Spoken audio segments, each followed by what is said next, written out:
Deep Learning dan Merdeka Belajar.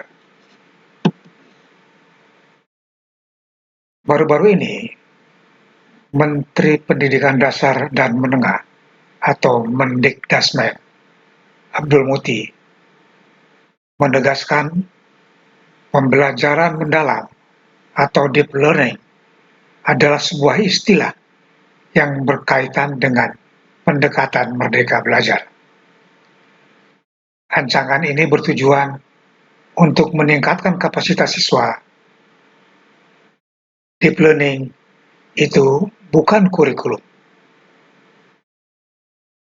Itu adalah pendekatan belajar, ujar Abdul Muti saat ditemui usai acara bertajuk Pak Menteri Ngariung yang digelar untuk menampung aspirasi para sastrawan di halaman kantor Badan Bahasa Jakarta, Jumat 8 November 2024 malam.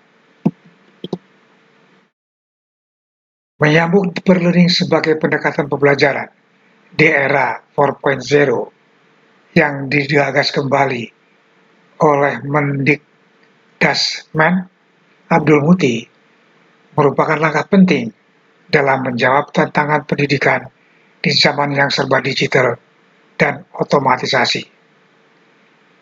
Deep learning menekankan pembelajaran yang tidak hanya berfokus pada penugasan pengetahuan secara teknis, tapi juga pada pengembangan keterampilan berpikir kritis, kreativitas, kolaborasi, dan pemecahan masalah yang mendalam.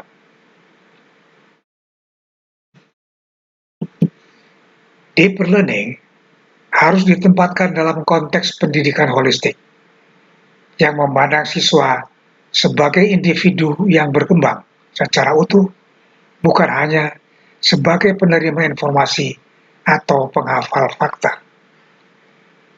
Dengan pendekatan holistik ini, deep learning berfungsi untuk menjembatani kecerdasan manusia dengan kecerdasan buatan. Menciptakan generasi yang tidak hanya mahir dalam teknologi, tapi juga memiliki kecerdasan emosional dan sosial yang memungkinkan mereka untuk beradaptasi dan berkembang di dunia yang semakin didominasi oleh teknologi. Deep learning dan merdeka belajar adalah dua konsep yang saling melengkapi, bukan saling menggantikan. Keduanya memiliki tujuan yang sama, yaitu menciptakan proses pembelajaran yang lebih bermakna dan efektif. Mari kita bedah perbedaan dan kesamaannya. Deep learning adalah sebuah pendekatan dan pembelajaran yang menekankan pada pemahaman mendalam terhadap suatu materi. Konsep ini lebih spesifik pada metode pembelajaran yang diterapkan dalam kelas. Kesamaan. Fokus pemahaman baik merdeka belajar maupun deep learning sama-sama ingin siswa tidak hanya menghafal, tapi memahami konsep dengan lebih baik. Pembelajaran aktif. Keduanya mendorong siswa untuk terlibat aktif dalam proses pembelajaran, bukan hanya menerima informasi secara pasif. Pembelajaran yang berpusat pada siswa, baik mereka belajar maupun deep learning, menempatkan siswa sebagai subjek belajar yang aktif. Jadi, deep learning bisa jadi salah satu metode yang bisa diterapkan dalam konteks merdeka belajar untuk mencapai pembelajaran yang lebih mendalam. Contoh penerapan deep learning dalam merdeka belajar. Proyek berbasis masalah. Siswa diajak memecah masalah nyata dengan menerapkan pengetahuan yang mereka miliki. Diskusi kelompok. Siswa berdiskusi dan saling berbagi ide untuk memperdalam pemahaman terhadap satu materi. Pembelajaran berbasis inquiry. Siswa diajak untuk mencari tahu sendiri jawaban dari pertanyaan-pertanyaan yang mereka miliki. Intinya, deep learning bukan mengganti merdeka belajar, melainkan salah satu alat yang dapat digunakan untuk mewujudkan merdeka belajar. Jadi, deep learning bisa menjadi metode yang efektif untuk meningkatkan hasil dari konsep merdeka belajar. Mengapa demikian? Pembelajaran yang lebih mendalam atau deep learning mendorong siswa untuk menggali lebih dalam satu materi, bukan hanya menghafal. Hal ini sejalan dengan tujuan merdeka belajar yang ingin menciptakan pembelajaran yang bermakna. Fleksibilitas. Deep learning dapat disesuaikan dengan berbagai gaya belajar siswa dan minat masing-masing. Ini mendukung prinsip fleksibilitas dalam merdeka belajar. Keterampilan abad ke-21.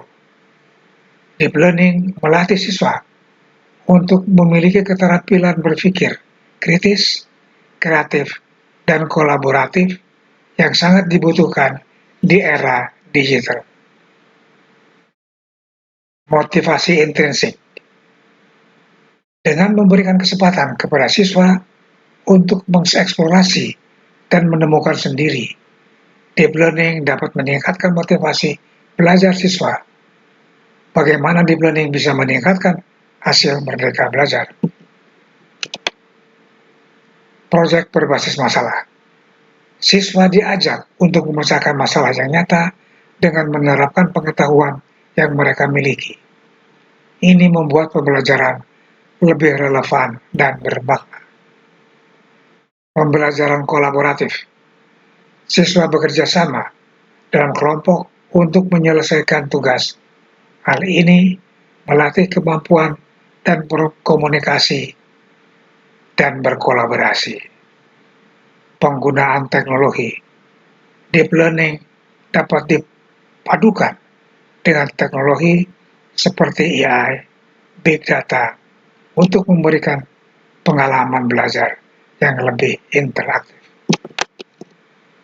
Contoh penerapan deep learning dalam konteks merdeka belajar. Mata pelajaran sejarah. Siswa membuat film dokumenter pendek tentang tokoh sejarah yang mereka miliki. Mata pelajaran sains. Siswa merancang eksperimen untuk menguji satu hipotesis. Mata pelajaran bahasa. Siswa membuat podcast atau vlog untuk mempresentasikan hasil belajar mereka. Dengan kata lain, deep learning dapat menjadi salah satu strategi yang efektif untuk mewujudkan tujuan merdeka belajar, yaitu menciptakan pembelajaran yang aktif, kreatif, dan berpusat pada siswa. Beberapa negara sering disebut dalam konteks penerapan metode pembelajaran yang berorientasi pada deep learning.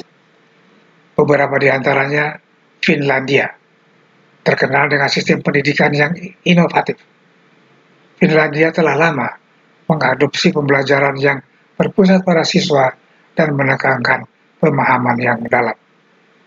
Singapura, negara ini dikenal dengan prestasi akademik yang tinggi. Sistem pendidikan Singapura menekankan pada pengembangan keterampilan berpikir kritis dan pemecahan masalah. Australia. Negara bagian Australia telah mengadopsi kurikulum yang mengintegrasikan elemen-elemen deep learning. Negara-negara Nordik, negara-negara seperti Swedia, Norwegia, dan Denmark juga dikenal dengan pendidikan progresif dan berfokus pada pengembangan potensi siswa secara menyeluruh.